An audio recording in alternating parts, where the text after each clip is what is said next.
ప్రజలకు మేలయ్యే విధంగా, ప్రైవేట్ గా ప్రజలకు అందే విధంగా, ప్రతి ఫలం ప్రజలకు అందే విధంగా ఇవాళ నరేంద్ర మోడీ గారి ప్రభుత్వం చేస్తా ఉంది.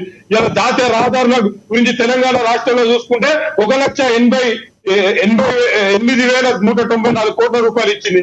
ఇలా విద్యుత్ కు ఇలా 23,937 కోట్లు ఇచ్చింది. ఇలా తెలంగాణ రాష్ట్రానికి ఇంకొక అన్యాయం జరగబోతా ఉంది కాంగ్రెస్ పార్టీ కాబట్టి.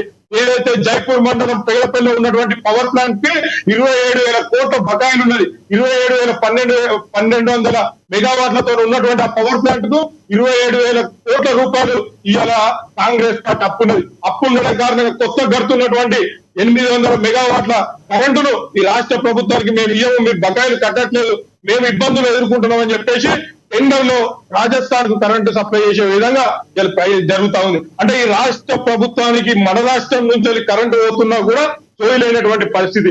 వీళ్ళు కేవలం ఏదైతే రాష్ట్రాన్ని అప్పుల పాలు చేసి ఇలా రాష్ట్రం మొత్తాన్ని దివాలా కోరకు మార్చినటువంటి పరిస్థితి ఇలా కాంగ్రెస్ పార్టీ తెలంగాణ రాష్ట్రానికి ఏ రాష్ట్రంలో ఉన్నటువంటి మళ్ళీ వస్తా అంజనేయులు గారు మీ దగ్గర, మళ్ళీ వస్తా రాజశేఖర్ గారు ఒక్క నిమిషం, రాజశేఖర్ గారు ఒక్క విషయం, మళ్ళీ వస్తాం మీ దగ్గర. రాజశేఖర్ గారు ఈ అంశం మీద ఇంకొక అంశం మీద పోదాము. వినండి రాజశేఖర్ గారు, మరొక అంశం మీద పోదాము. ఇంకొకటి రీసెంట్లీ అది మళ్ళీ మన అదృష్టం ఎట్లుందంటే ఈ రాష్ట్రంలో, ఈ దేశంలో 2016 డిమానిటైజేషన్ కోసం లైన్ నిల్చోబెట్టిండు మోడీ.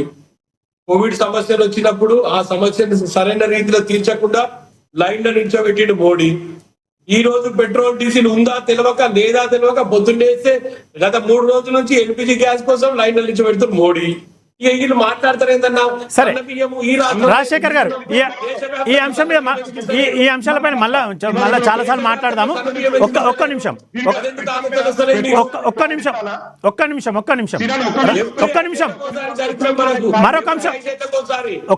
మరొక అంశం మీదకి పోదాము.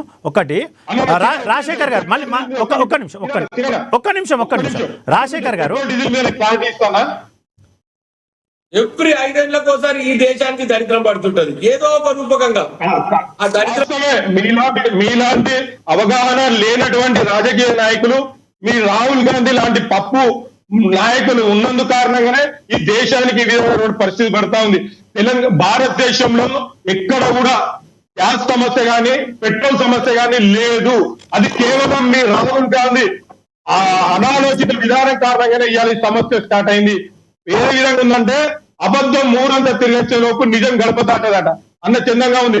మీ రాహుల్ గాంధీ గత ప్రభుత్వంలో ఉన్నటువంటి వ్యవస్థ ఇప్పుడు ఉన్నది అనే ఆలోచనలో ఉండడం కారణంగానే ప్రజలు భయభ్రాంతులకు గురైండ్రు. 2014 కంటే ముందు 14 కోట్ల గ్యాస్ కనెక్షన్లు ఉండే. అదే నరేంద్ర మోడీ దేశంలో గ్యాస్ నిల్వలు ఉంచడం కోసం 2014 వరకు మీ కాంగ్రెస్ పార్టీ కొన్ని సంవత్సరాలు అధికారంలో ఉన్న కేవలం టన్నల్స్ 4 మాత్రం స్టోరేజ్ టన్నల్స్ కట్టాయి.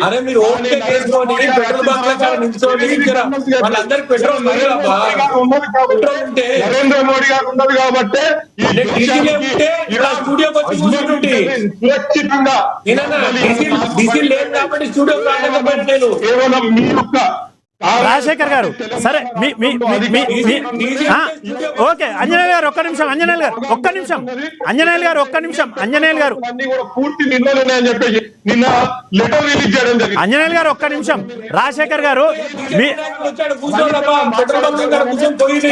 రాజశేఖర్ గారు మీరేమో డీజిల్ లేదంటున్నారు, అంజనేయులు గారేమో డీజిల్ ఉన్నదంటున్నారు.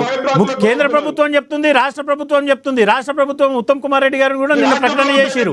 ఏంటంటే నిల్వలు ఉన్నాయి, 60 రోజులకు సరిపోయిన నిల్వలు ఉన్నాయి, ఇంధనానికి చమురుకు ఎలాంటి ఇబ్బంది లేదు అని వారు చెప్పారు. మీరేమో ఈ రోజు డీజిల్ అంటారు. ఇది యాక్చువల్గా జరుగుతున్నది ఏంది?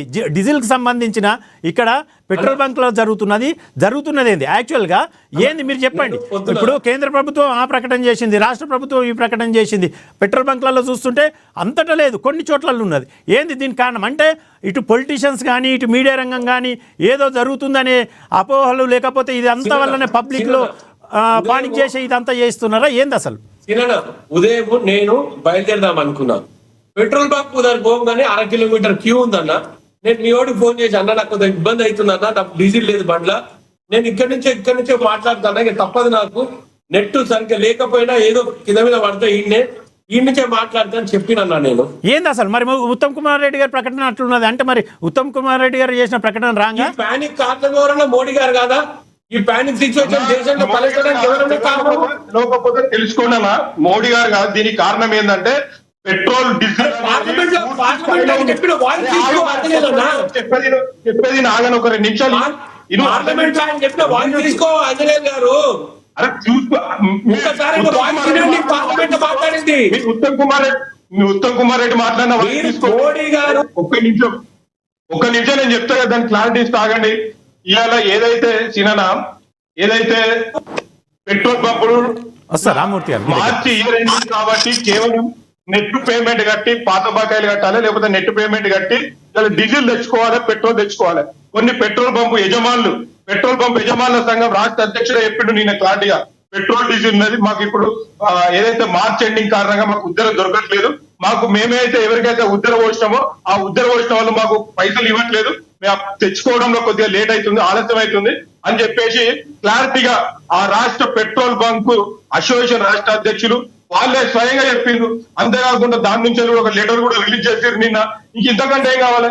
ఆ నో స్టాక్ అనేటువంటి బోర్డు ఉండడానికి కారణం వాళ్ళు తెచ్చుకోకపోవడే. నేను ఒక పెట్రోల్ పంప్ లో కూర్చున్నాండి, వాళ్ళు పొద్దున 10 గంటలకు డీడీ తీసిరు, 2:30కు ట్యాంకర్ వచ్చిందండి.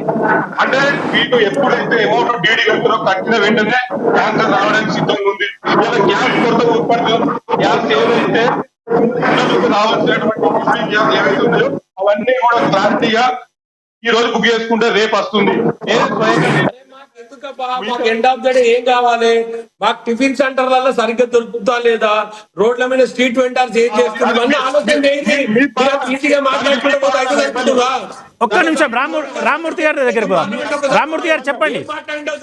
రామూర్తి గారు చెప్పండి, మీరు చెప్పండి. 2016 ఇదే పరిస్థితి, 2025 ఇదే పరిస్థితి, 2026 ఇదే పరిస్థితి. మాట్లాడండి రామూర్తి గారు, మాట్లాడండి. ఒక్క నిమిషం ఆగండి అబ్బా, ఎవరైతే ఏ పార్టీలు అయితే దేశంలో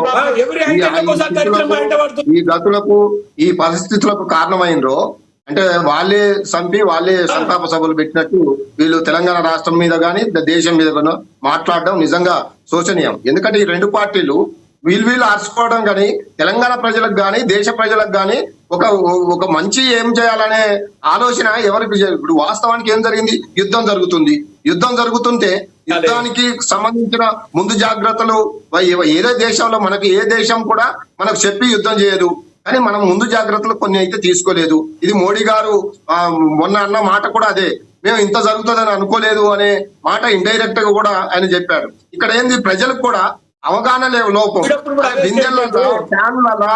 క్యాన్లల్లా ఎందుకు మరి అంత ప్యానిక్ అవుతున్నారో అర్థం కావడం లేదు. కానీ క్యాన్లల్లా బిందెలల్లా పెట్రోల్ డీజిల్ నింపుకొని పోయి స్టోరేజ్ చేసుకుంటారు అంటే మరి వాళ్ళ అవగాహన లోపం. దానికి ప్రభుత్వాలు సరిగ్గా ప్రజల్ని ఒక మోల్డ్ చేయడంలో విఫలమయ్యారు. ప్రజలు భయాందోళనకు కారణమవుతున్నారు. కాబట్టి అటు కేంద్ర ప్రభుత్వం గాని ఇటు రాష్ట్ర ప్రభుత్వం గాని ప్రజలకు భరోసా కల్పించడంలో విఫలమైనాయి. అందుకనే